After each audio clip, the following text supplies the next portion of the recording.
That is fascinating stuff. Well, here in Southeast Louisiana, most of us are experiencing some pretty decent weather. The humidity is going to be your biggest issue as you step out of the door this morning. Let me show you what it looks like out in the Atlantic right now. And as you can see, relatively quiet all across the Atlantic basin until, of course, you get to the northern Gulf of Mexico. That's where this trough of low pressure is that the National Hurricane Center is giving only a 30% chance of developing into a tropical system. And I just got the latest update from the Hurricane Center, and that hasn't changed.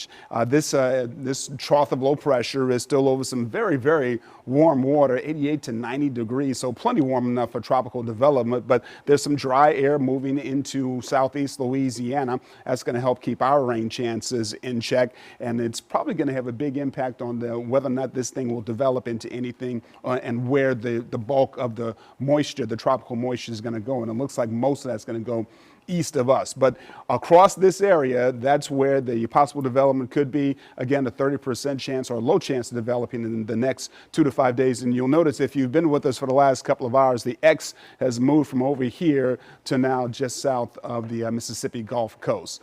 So we're following that very closely, and we'll let you know as things change. As I put the GFS into motion, not seeing much development down in the northern Gulf of Mexico with this particular area of low pressure.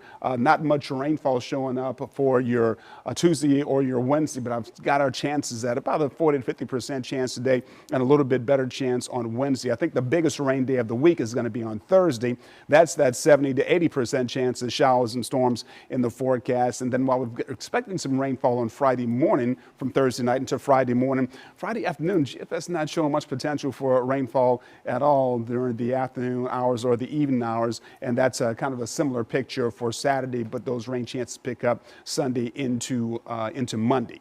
So how much rainfall are we talking about? And as I put this model into motion, you can see the greatest amount of rainfall is down towards Boothville and other parts of Plaquemines Parish, but 2¼ inches of possibility over the airport between now and Thursday night, a little over an inch in Belle Chase and almost 2½ inches over in Gulfport. And this model is showing that the area that's seeing the most of the rainfall, 2½ to 5 inches, is down here on the South Shore. In fact, North Shore not expect to get a lot of rainfall during that same time frame. So the heat advisory and excessive heat warning back for Texas. For us, the heat advisory surrounds for areas surrounding Lake Pontchartrain and Lake Maurepas. The only rain that we have outside right now is mainly along the coast and out into the northern Gulf of Mexico. So those rain chances going up over the next couple of days. Possibility of some flooding in some parts of our area. Rain chances going down Friday through Sunday. Well, right now, if you're